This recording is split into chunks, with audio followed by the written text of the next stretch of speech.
Hello, good afternoon, or good morning, or good night, wherever you are in the world. Welcome to the Bengals UK weekly online tailgate, our pioneering pre-game show that we've been doing for a couple of years now. And of course, it's a very special day today because it is the first Battle of Ohio in Cincinnati, where the Bengals take on the Browns. You're very welcome. Joining me today is Duncan Price. Duncan's back. Hello, Duncan. Hello, Paul. Glad to be on as always. And joining us as well is, of course, Peter Dadswell. Peter, how you doing? The old stager. You can say it, the old stager. No, Yeah, I wasn't going to say that. I wasn't going to say that. Don't worry. I was going to say our regular guest, Peter Dadswell. How are we both? Are we both looking forward to the game today? Yeah, very much so. I was just saying off camera, I was actually going to be missing this because my kids had surprised my wife and I with an evening out, but then my wife's been taken a little bit poorly, so we're not going out. So I get to watch the game. Add a bonus, and of course, I'm hoping my wife will recover well. So. You didn't put anything dodgy in a tea last night or this morning, did you? Or no? No, I can't possibly comment. Duncan, how about you? Are you looking forward to it? Are you optimistic? Are you nervous? What's the feeling in Shea Dastardly? Yeah, sort of a bit of everything, really. Again, just talking off camera, and I was kind of saying that, without giving a sort of prediction, I feel like this is a game where anything can happen, really.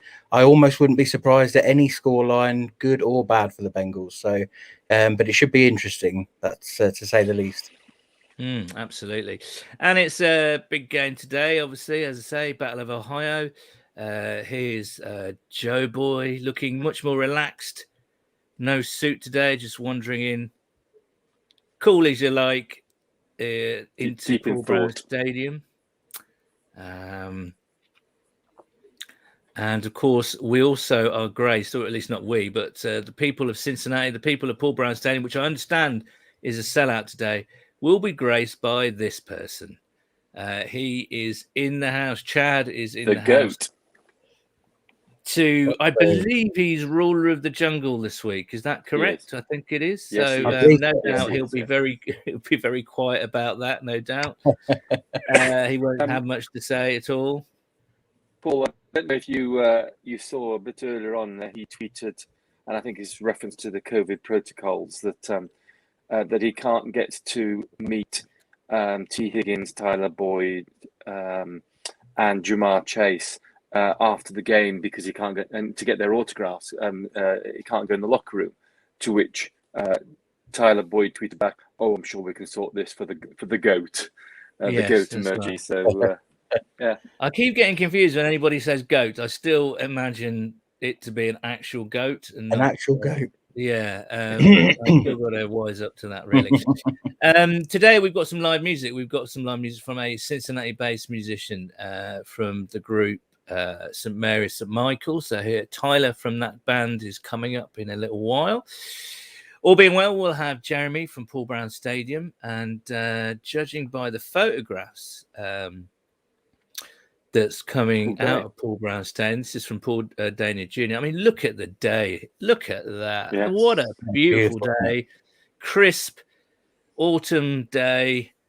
I mean, that's a cliche, but that looks perfect for football, doesn't it? Really, not a cloud in the sky. It does. Not a cloud in the sky. Now, of course, all that good stuff is coming up, but it's whenever the Bengals play the Browns, this moment always comes up. Will the next person that sees anybody throw anything onto this field, point them out, and get them out of here? You don't live in Cleveland, you live in Cincinnati.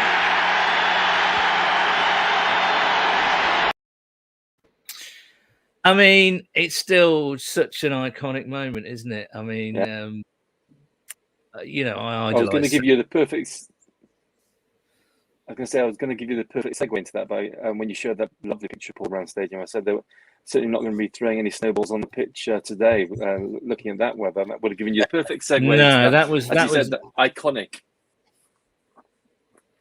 And just reminds you what an incredible guy Sam White was, and long-time listeners to the podcast will know that we've had Sam on, and he was an idol of mine growing up, and it just sort of, I don't know, it just reminds you what a passionate, funny, ridiculous, off the cuff guy that he was, and he really did. I want to play this clip. This is from the Rich Eisen show where Sam spoke about that moment, a bit of the origins of it, and it's just such a lovely clip. Talk to me about that day in Cincinnati where the snowballs are coming down, right?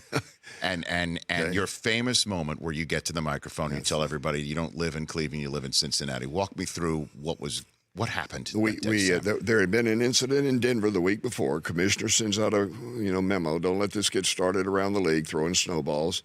The incident in Denver, actually, they had to replay the down because it was a field goal attempt, hit right in front of the hold. The next week, I think Jerry Seaman was the official on the sideline, and the officials were having a rough day. in the opinion of our fans, we were at home. Yeah, we were playing the Seattle Seahawks, and our fans started throwing a few snowballs, and I told Jerry, I said, if you want me to stop it, I will. And he said, I got the same memo, babe. Go do it. And I went over and Tom gave me this. So was your idea saying, give me a microphone? Yeah, that's the way my brain works. In the old riverfront? Without thinking. Uh-huh. Yeah, it was mine. I mean, yeah, I didn't know how I couldn't yell up, Sure. So I went over, I grabbed the mic. I had no clue what I was going to do. This was not choreographed in any way, shape, or form. I said, if you see anybody, throw anything on the field, point them out, we'll get them out of here. You don't live in Cleveland, you live in Cincinnati. And then I looked up at the owner's box saying, I just lost or I just secured my job. And Paul Brown was knee-slapping, laughing just like you are right now. And I knew I was okay. But later, though, Bernie Kosar, quarterback for the Cleveland Browns at that time, his dad, and Big Dog, in the dog pound. Yeah. They helped me get together for the Salvation Army in Cleveland. We raised $11,000 to kind of mend the fence in a dunking booth. And I can promise you right now, after Bernie hit me and knocked me in the booth in March in Cleveland, shrinkage is a real reality for all of us. I'm telling you, it was cold. But I started it off. We had these dog bones. We'd beaten them a couple of times that year, which was usual. And I said, ye without a win cast the first bone. Well, they didn't read the Bible a lot up there because nobody laughed. They got in line, and they $5 a throw. Bernie picked up a football the next time, nailed it the first one. I was in the water. The Rich Eisen Show, weekdays at noon Eastern, on Audience.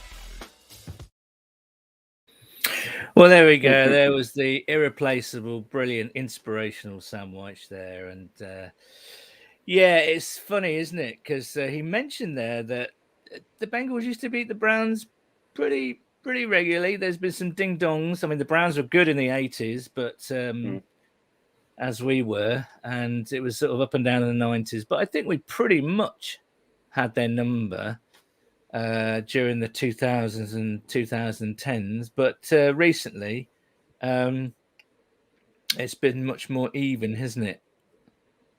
Yeah, I was going to say there's a lot of recency bias. Just because they've been good the last couple of years, let's not forget they went 0-16, I believe, and maybe they were 1-15 the year before. There's a lot of people who, a lot of Bengals fans who remember those days, and a lot of Browns fans who prefer to forget them now they're half decent.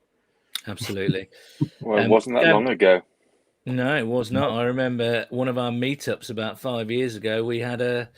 We watched the Bengals blow out the Browns 30-something to 0. That was a good night, as you can imagine.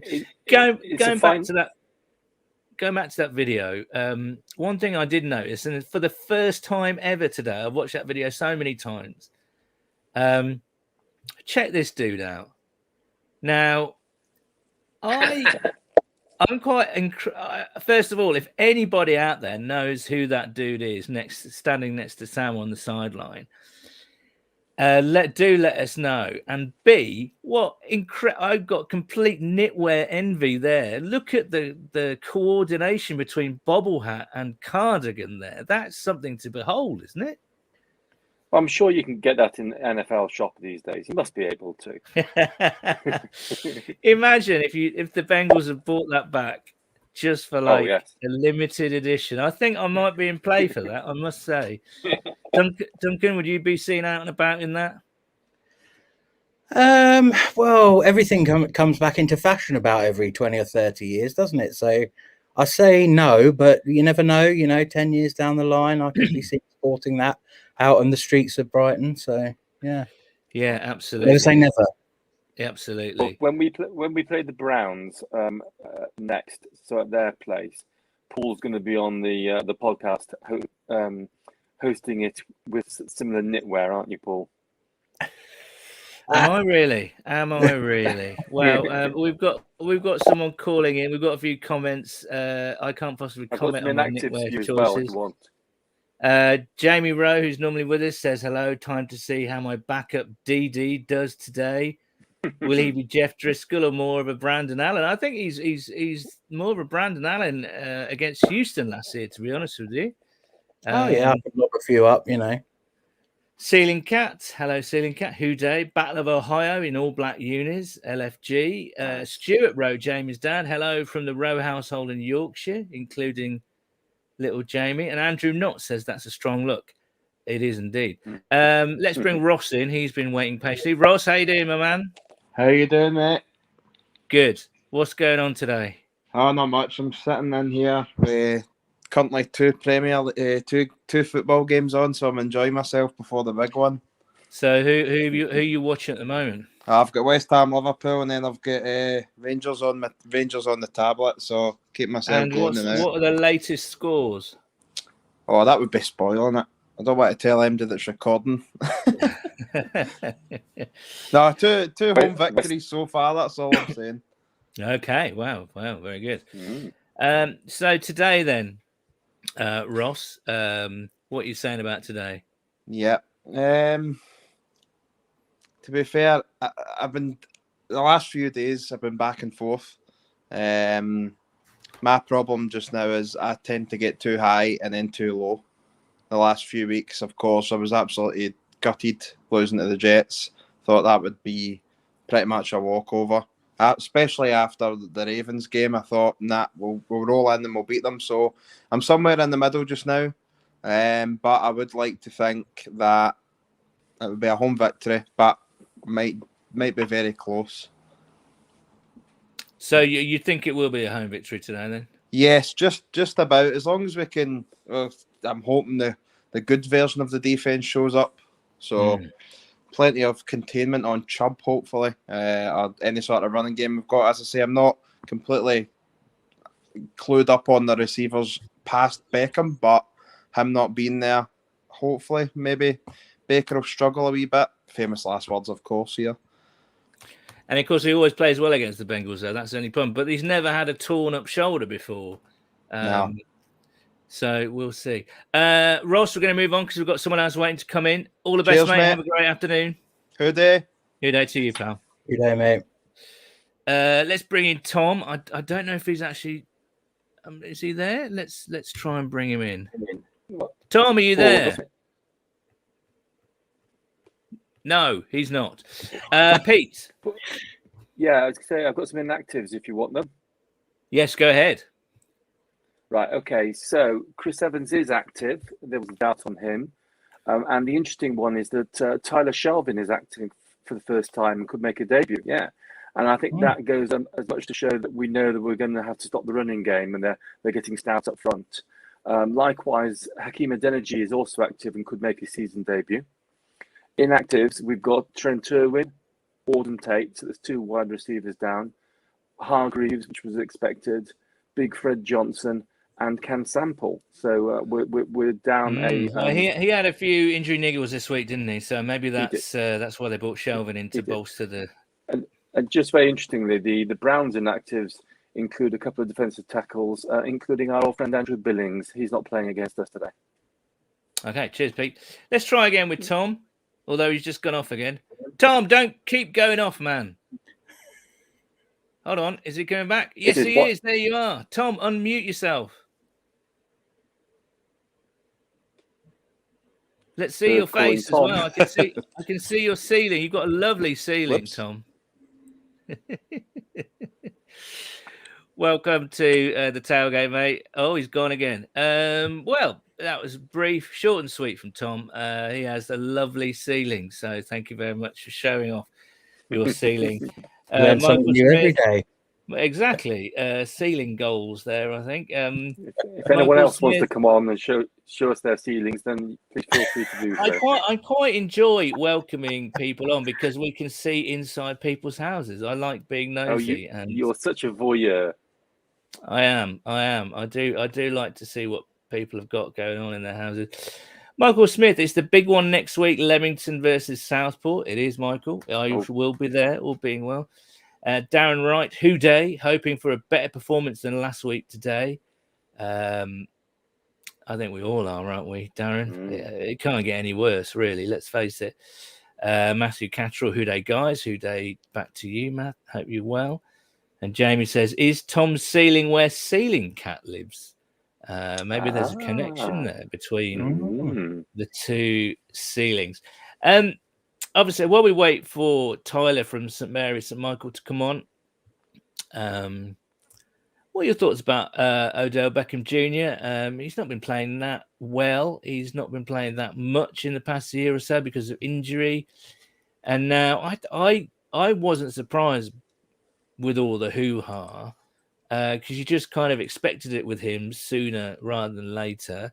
Were you surprised? Does it weaken the Browns? Does it actually make them kind of bond a little bit more together? What's your feeling on that, Duncan? I was saying to Pete before we started, it's really one of those things where until you see them come out and play, you don't really know. It could very easily have thrown the dressing room into chaos. There may well have been players who were behind giving Beckham the ball more. I know he's good friends with Jarvis Landry, who is obviously still there. So whether, there's agitating there or whether Landry's kind of said, well, that's your business and we'll leave it. But there's definitely some overtones there.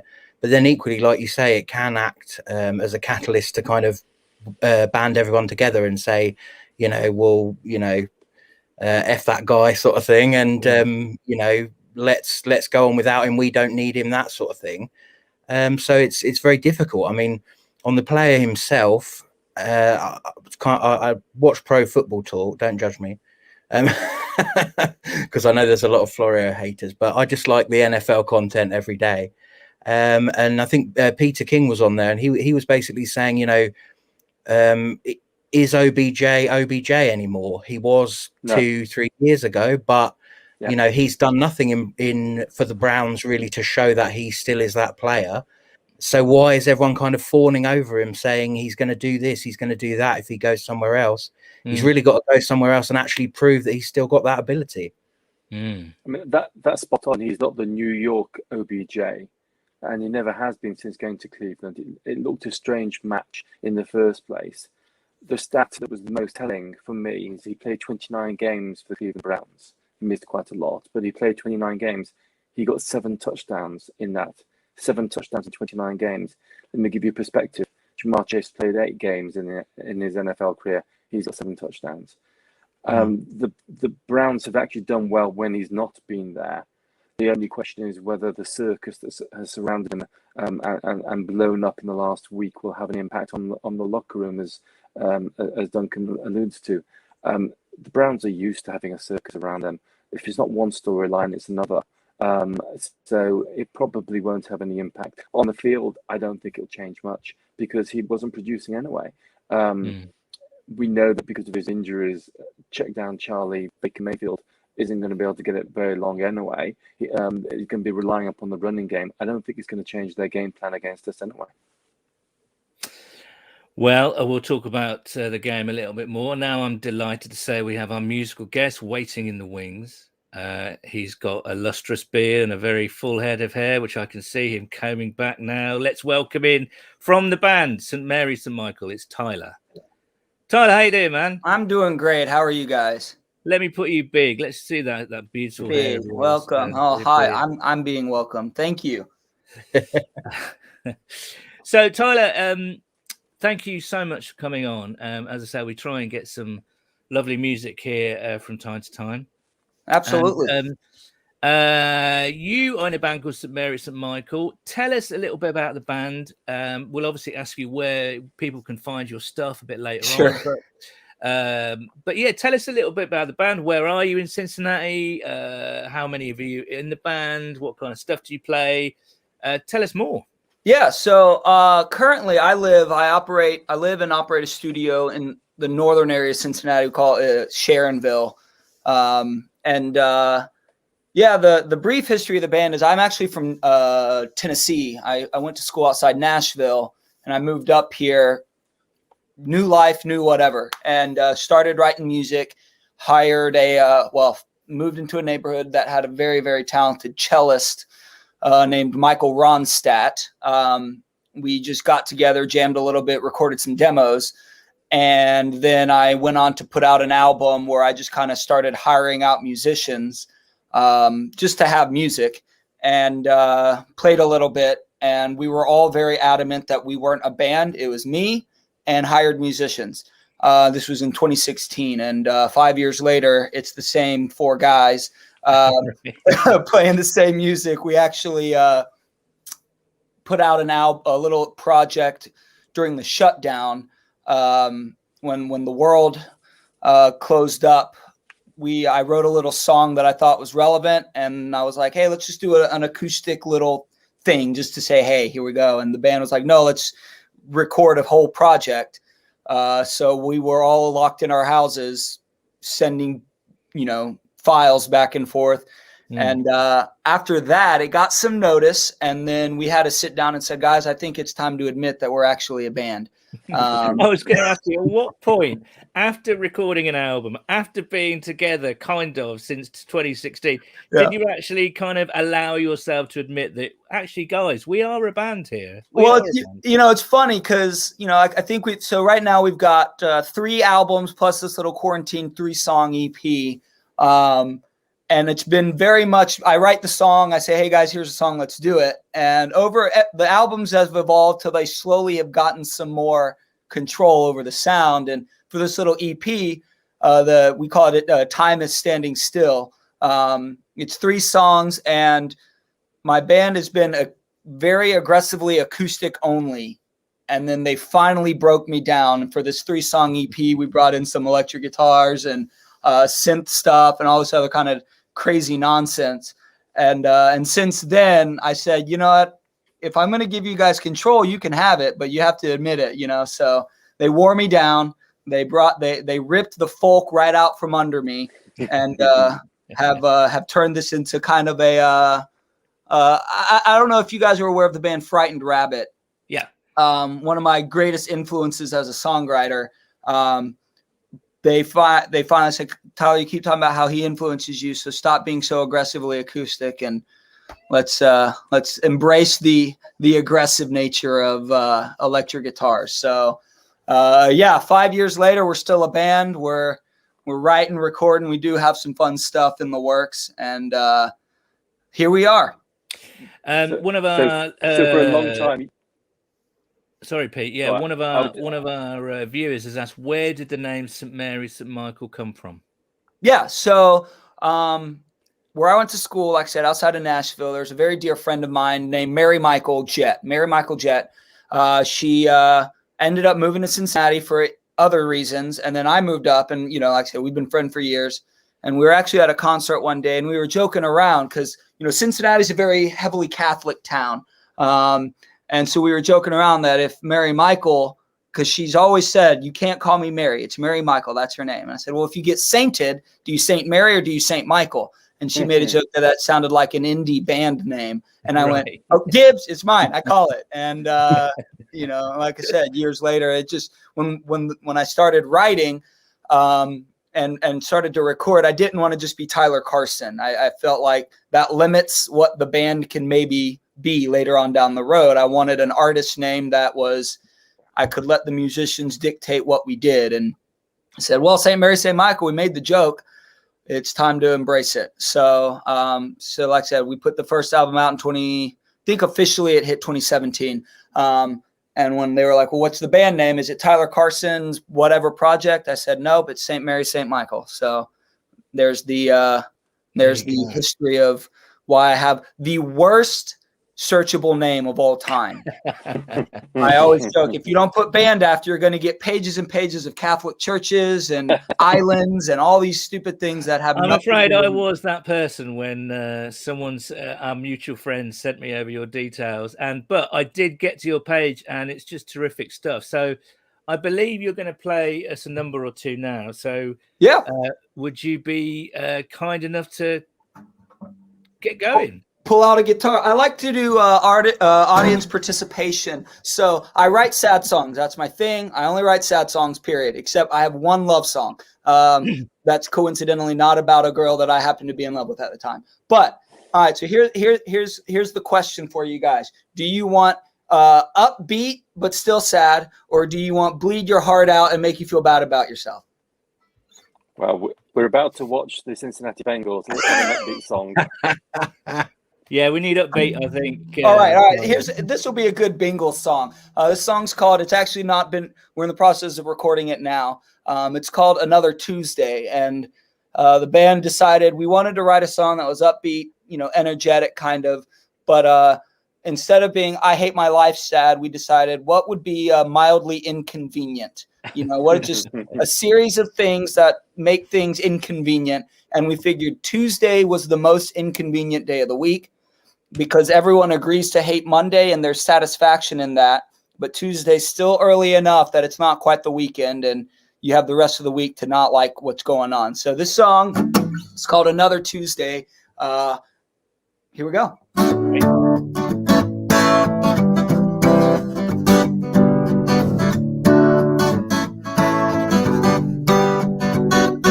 Well, it's just another Tuesday in an ordinary year, and everything is not great, but nothing is so wrong to be worth writing home about, but I'll write it anyway. Well, I never seem to wake up right on time, and my coffee doesn't match the shirt it's stained. And I know that things could be worse than they are right now, but for me, it's just another Tuesday in an ordinary year, and everything is not great, but nothing is so wrong to be worth writing home about, but I'll write it anyway. Well, my car won't start, but only when I'm already running late. When it does, my tank's on empty. There's a never-ending list of goddamn shit for me to get through. But for now,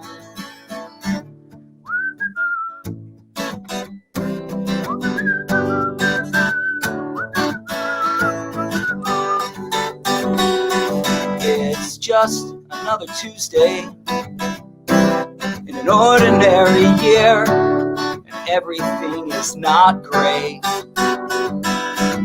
Nothing is so wrong to be worth writing home about, but I'll write it anyway. It's just another Tuesday, just another Tuesday. Nothing is so wrong to be worth writing home about. It's just another Tuesday. Woo! Thank you. Nice one. Thank you very much. Great stuff, Tyler. I'm going to ask you to do that downbeat one, if you'd be so kind. Downbeat, well. absolutely. Yeah, why not? But let's talk about where people can find you, because I've listened to the EP and it's fantastic. And where can are you starting to play out and about now as well? As so it's an interesting kind of question. I always joke around with people coming from Nashville. Cincinnati has a lot of talent, but it's not a very great scene. Immense, some of the greatest songwriters, musicians I've ever met, but the city itself isn't real conducive to original music. Right. Not that there aren't great venues, but us little local guys.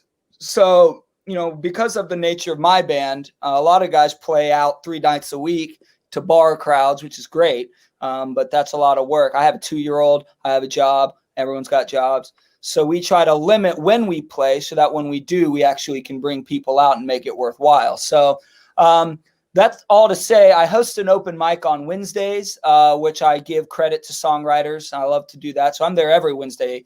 The band itself, we've actually kind of reamped throughout the summer. We worked some stuff. We're actually towards the end of November starting to pick up some more of these gigs that now that we've been working on new music and kind of doing that kind of thing. So we really, as a band, when we play locally, we actually enjoy house shows. Right. When it's a more intimate environment, we can kind of curate the sound to what we want to do. And given current affairs, we've been real hesitant to jump back into crowding 30 people into a basement. But now that, at least where we are, the vaccine's been rolled out for long enough, and we've got the boosters coming out again. We feel like people are a little more comfortable. So we're actually doing a Black Friday house show is where we're getting up. And we decided I may or may not produce ethanol fuel that sometimes doesn't make it into my lawnmower and makes it into my glass, if you will. Right. Being close to Kentucky, we do that. So we made a joke that we're going to make some interesting shines, do a house show, play some tunes, and give people a chance to kind of say, hey, Black Friday's miserable. So come and listen to sad songs and drink your troubles away. So we're getting back into that. I wish I was there, Tyler. I really do. Right. So people can get you on the website St. Mary's St. Mike, right? Yeah. So social medias and websites and all that is St. Mary, St. Mike, Mike. So Instagram, Facebook, it's all at St. Mary St. Mike. The website is www.stmarystmike.com. The website's cool if you're into reading useless information about songwriters you don't care about, because not only do I post all my music, but there's a blog section where I kind of go into, having the talented musicians that I have in the band. Sometimes we'll do really weird things, both recording and compositionally. Plus, I'll write lyrics of it. What the heck? For instance, I got a song called Blue 52, which was inspired by the whale, the Blue 52 whale, which, if you're not familiar, its call, its song, if you will, it not at a frequency other whales can communicate with, which is really sad. So I wrote a song about it. So I do kind of that stuff on the web. So I break everything down. Here's things you might not have picked up by listening. But as far as listening, I'm everywhere you would, Spotify, Apple Music, Bandcamp, if you're into that kind of thing. Anywhere you would regularly listen to stream or listen to music, I am out there as well. Well, we will carry your details on our social media sites, and not only you will have an audience in the UK, but I'm sure lots of people, lots of guys in Cincinnati as well, will check you out. I love it. So, Tyler, yeah, for the final time, take it away for us, mate. Take it away. I'll get a little outlaw country on you guys. I'm from Nashville, so every once in a while it's got to come out. So this song's called Figs from Thistles. It's from our third project called Another Anodyne. This song, it's just the story of an unwilling but unrepentant, if you will, outlaw. So it's, again, called Figs from Thistles.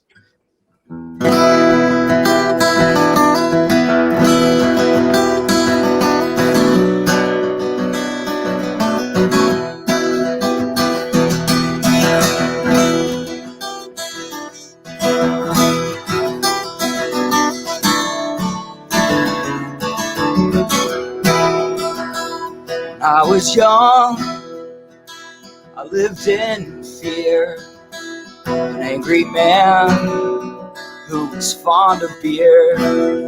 So I took his gun, fled through the night.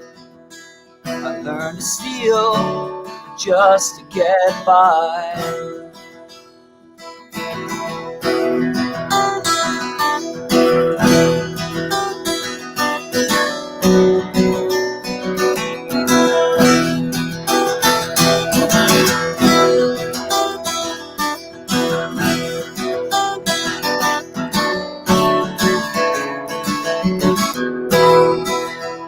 met a boy, his parents dead.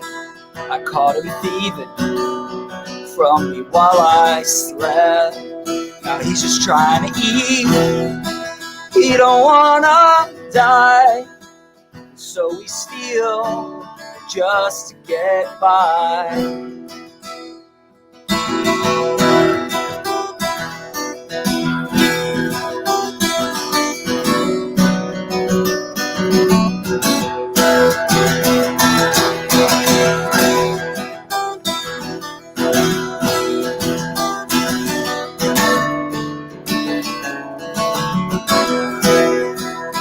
Now after years, the kid is torn. His heart is set on something more. Says he's had enough. Says that this ain't right. He don't wanna steal just to get by. So I told him go and find your path. Got too much to offer for me to hold you back. Now I can't change, but I know I'll find fig in all the thistles that have filled my life.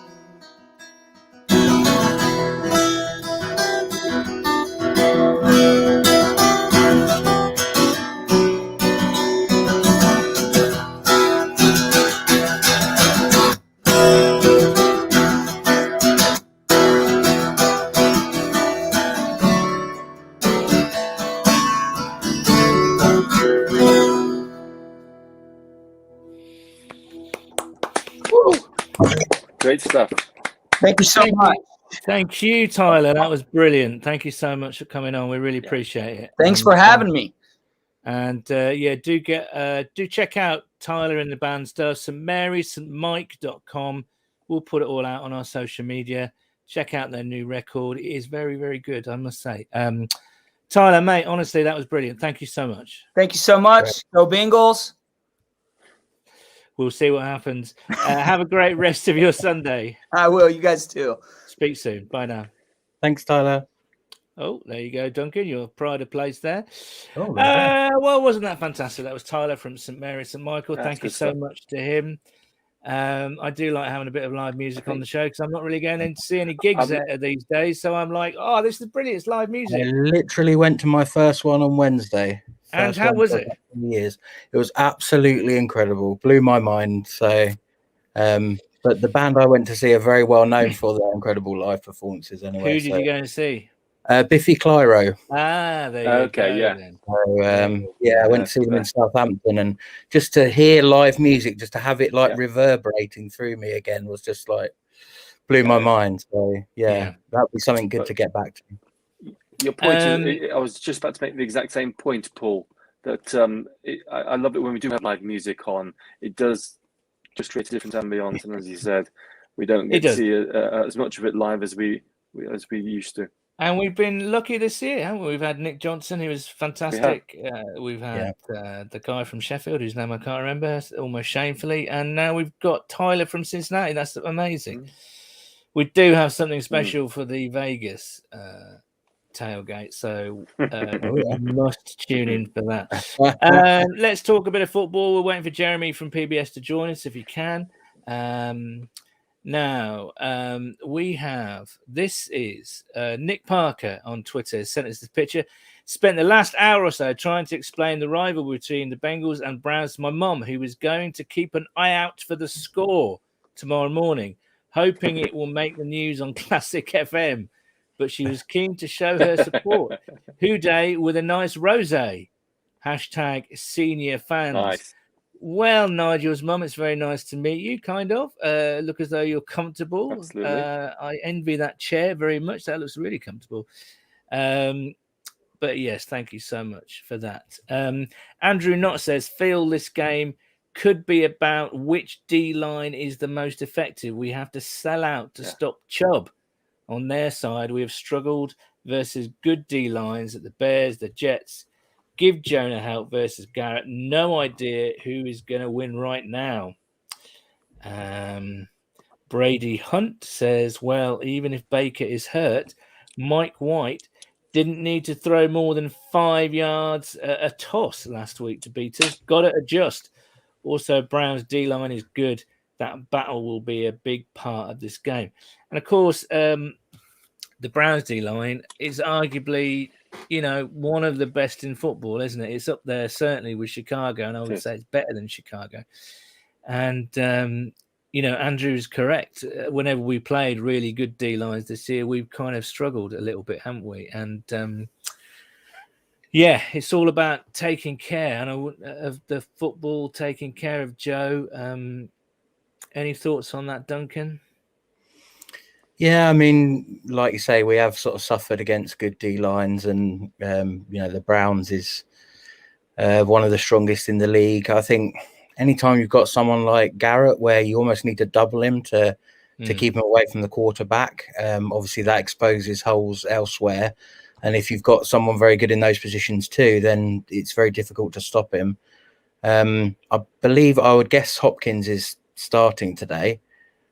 So he needs to rediscover that form of a couple of weeks back and forget last week. And I think that's where they'll try and put a lot of pressure on us through the middle.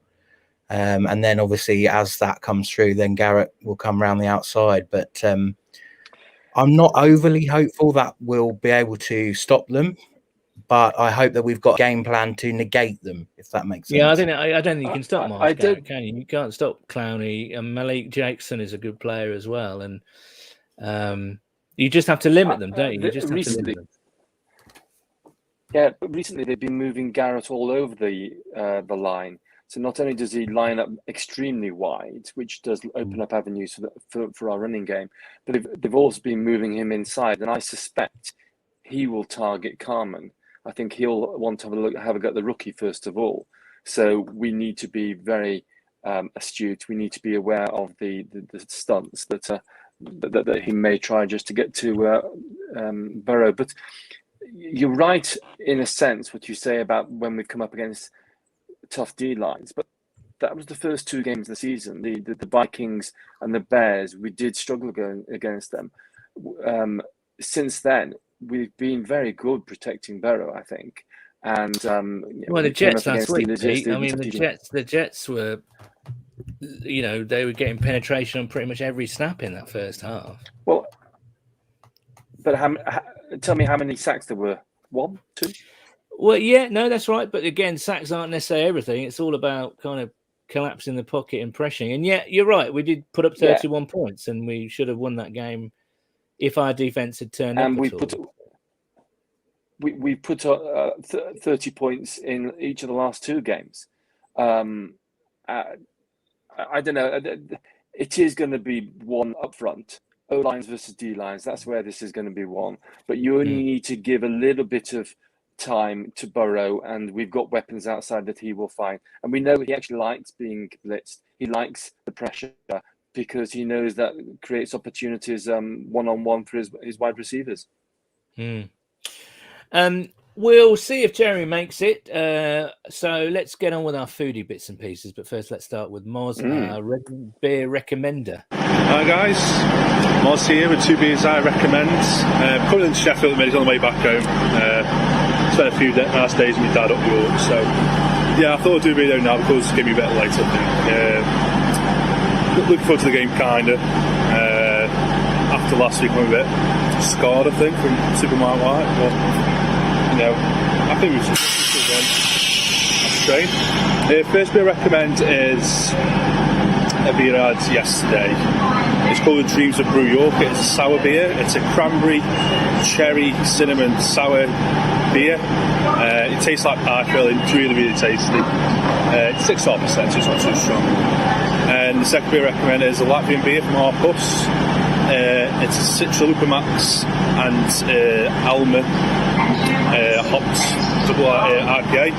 Get 6.5%. With this, it's like an ambrosia, so it's like the mango, pineapple, strawberry, apricot, that type of thing. And yeah, it's fantastic. They're good brewery, to be fair, and they're really, really reasonable price as well. So, yeah, 2 beers I recommend. Hope you have a good Sunday. A hoo day. There you go. There's Moz from a very noisy train platform.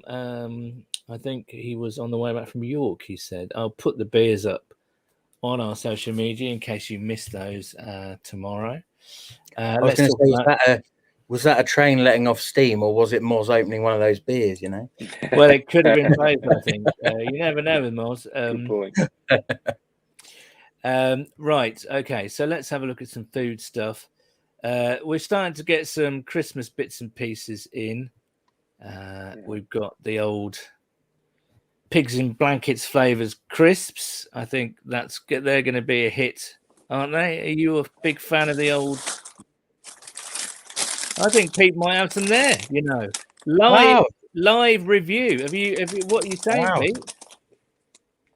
Yes, that's what I'm saying. Yes, yes from Pete. Let me say more. Yes. I've noticed different producers are creating this flavour. That was Marks and Spencer's. It's not just Chris, they're Marks and Spencer's crisp. And yeah, they're very tasty, very nice. Mm. And we didn't plan that, by the way, did we? We didn't plan that you were going to put that up. And we did not. We genuinely did not. We genuinely did not. Well, the whole of this show is organic.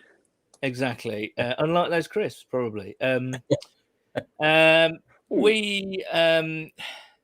While we're doing this food nonsense, do drop us some predictions into the comments and we'll give ours in about 10 minutes or so's time.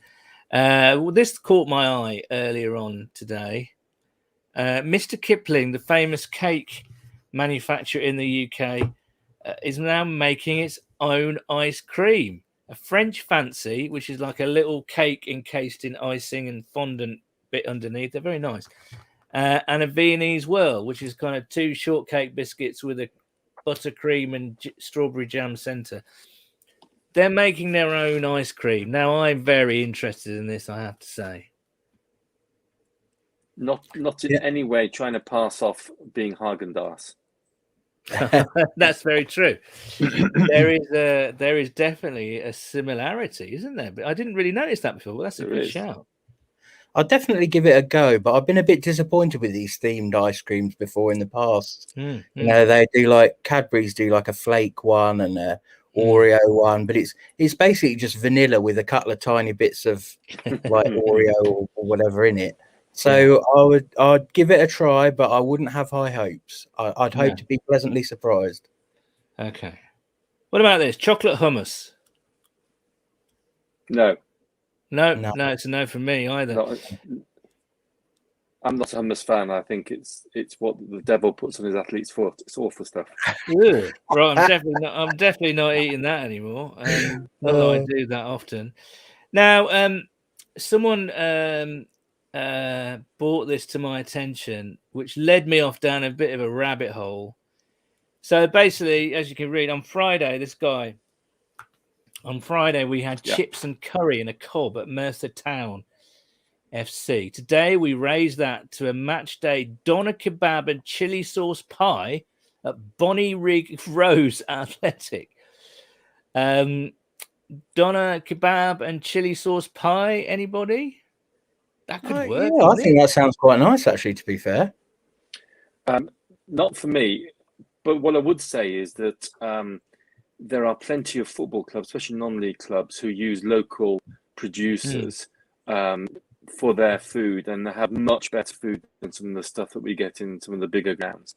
So what would be really nice is if anyone who's been out to a game on a Saturday and does come across something very different and very nice, send us a picture so that we can show it on the tailgate.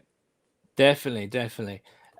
These are these are cheesy chips, but curried cheesy chips. Yeah, I'm not sure. I could give that a crack, but as you can see, it's from Maidenhead Football Club. I'm not sure cheese and curry go together, although I do like a paneer curry. So what am I saying? I suppose it's one of those things where I think you'd have to taste the type of curry. I don't think it's hard to judge. So many different flavors of curry, isn't there? That it's just going to be curry sauce, just like in the chip shop. It's just curry sauce, and curry no sauce definition from other the than chip that. shop is very often brown, though, isn't it? Yeah, that's right. That looks a bit too orange for my liking. A little bit looks too. like a It looks a masala bit or tikka. something. Yeah, a bit of a tikka. It does. Right, the next footballing food kind of thing is from another non-league team, AFC Filed, and this apparently is cheesy chips, but it's got to be the worst cheesy chips you've ever seen. It's chips, but then just a bit of cheese torn over it. Well, I've seen the same, but without the cheese being torn, just literally one of those cheese squares plopped on top. I mean, it's the most saddest excuse for cheesy chips I've ever seen. I think there's some gravy going in those chips as well, by the looks of it. So could do better, AFC Filed, I'm afraid. And finally, this one you might have to. Once you see this, you will not be able to unsee it, I'm afraid.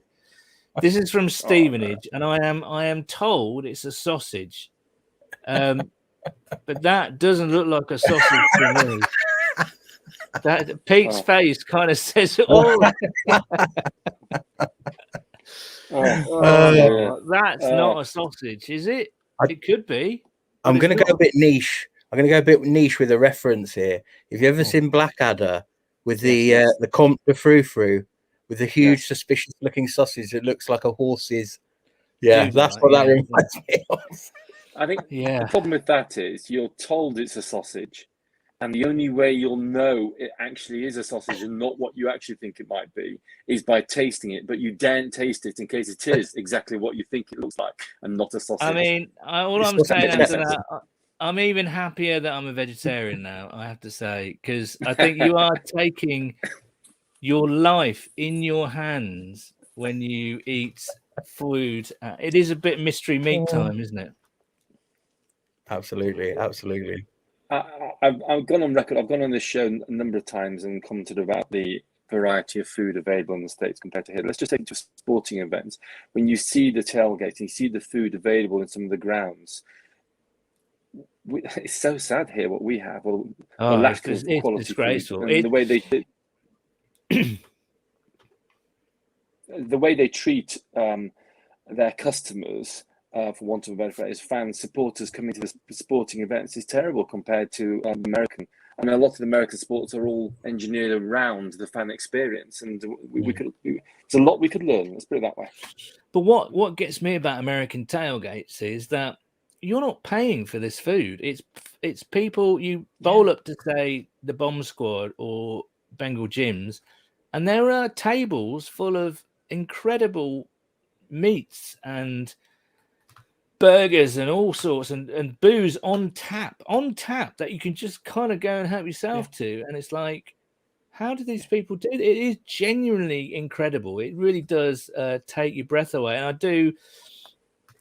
If I had a hat on, Duncan and Pete, you're gonna have to take your hats off to Pete and sorry to Jim and to Jeremy and Sean at those two tailgates, and anybody who tailgates, because it's just as Pete said, coming from the UK, where you get like a pie with perhaps some sort of smear of flavored ooze in the middle, and they call it a pie for about £6, then it puts us to shame. It really, really does. I think that's the other thing about the culture here is I think if we did have a similar thing to Tailgate, it would be, how can we make money off it? How can we commercialize it? How can we, whereas, there's not that same, for, the kind of using the tagline of the fanzine, the kind of, for the fans, by the fans type thing.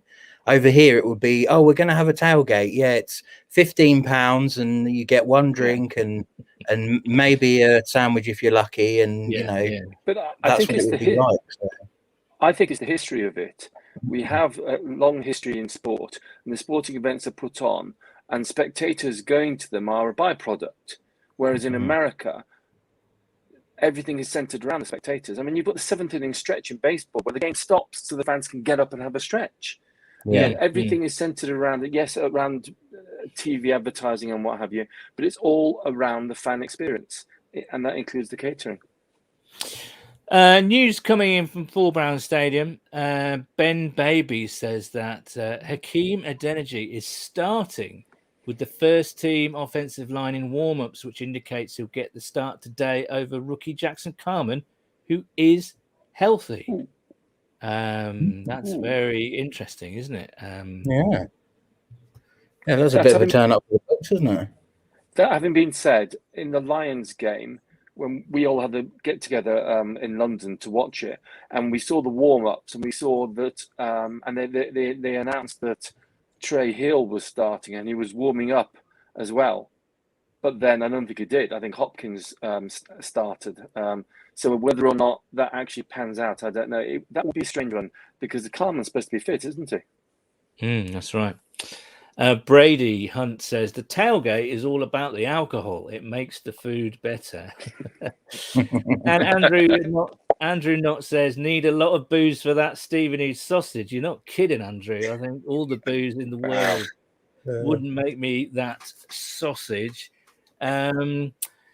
Right, we're entering our last 5 minutes, so drop your predictions in your respective reply boxes. Duncan, before we get to the predictions, Duncan, you are the producer, the editor of our fanzine. You don't live in Cleveland.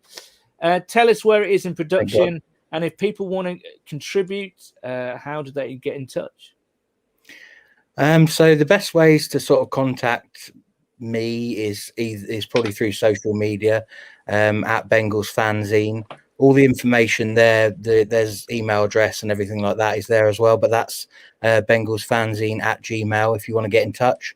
I think my actual personal handle is actually on there as well. So if you'd rather get in touch with me personally, that's absolutely fine. You're very welcome to do that. Second issue is in production at the moment.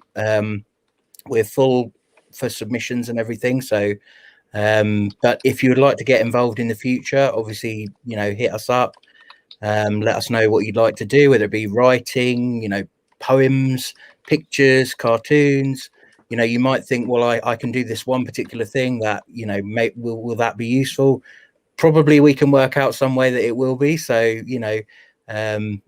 just get in touch, let us know, and we'll work something out. And hopefully we should be done towards the end of November, I'd like to think. So people should start, seeing issues hit their mats once they've ordered them, end of November, beginning of December. So it'll be a nice little Christmas read, hopefully. Good stuff, Duncan. Now then, let's have some predictions. Brady says Bengals 27, Browns 24. Ceiling Cat 30-29. The Bengals, a 1-point thriller there.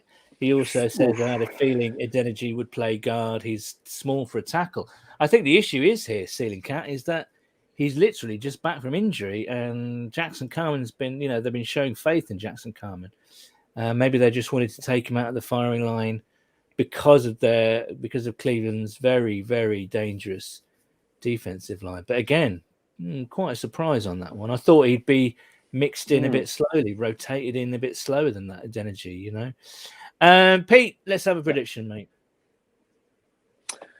Well, I think the stat that came out about if we hit 30 points, we will tie the franchise record of successive games with 30 points.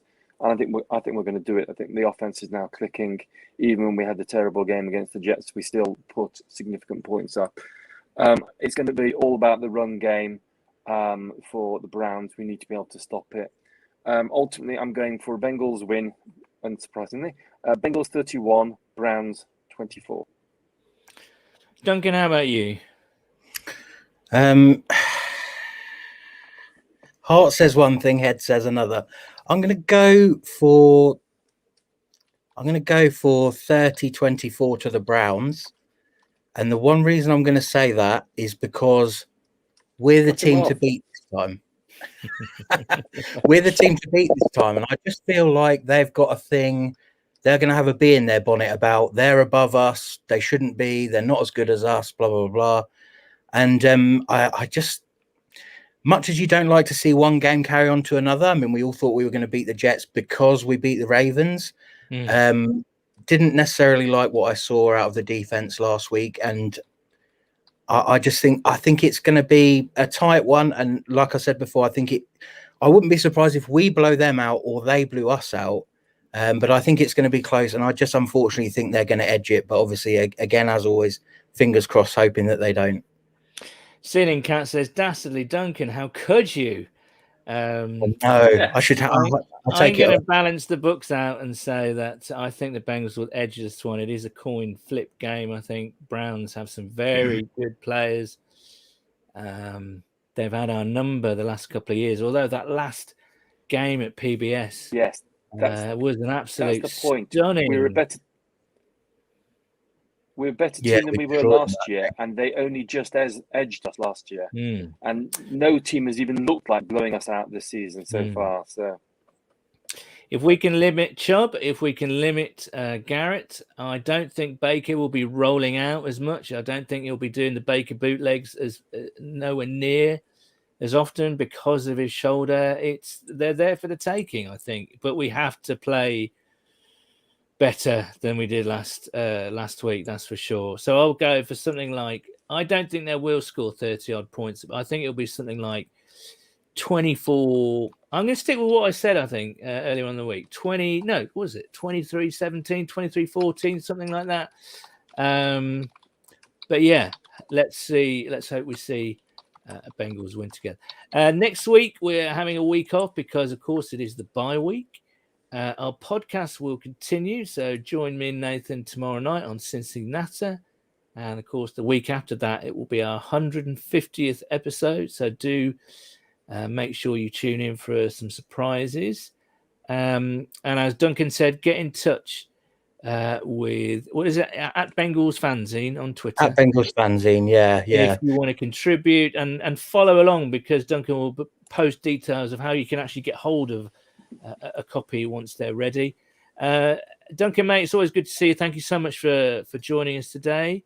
No problem. Thank you for having me, as always. A huge thank you to Tyler from St. Mary's St. Michael for giving up his time to play us a couple of numbers. Go and check those guys out. I'll kind of put all that stuff out on our social media. And Pete, as ever, it's always a pleasure. Thank you so much for joining us. Enjoy the game, guys, and we will see you on the tailgate in a couple of weeks' time. Who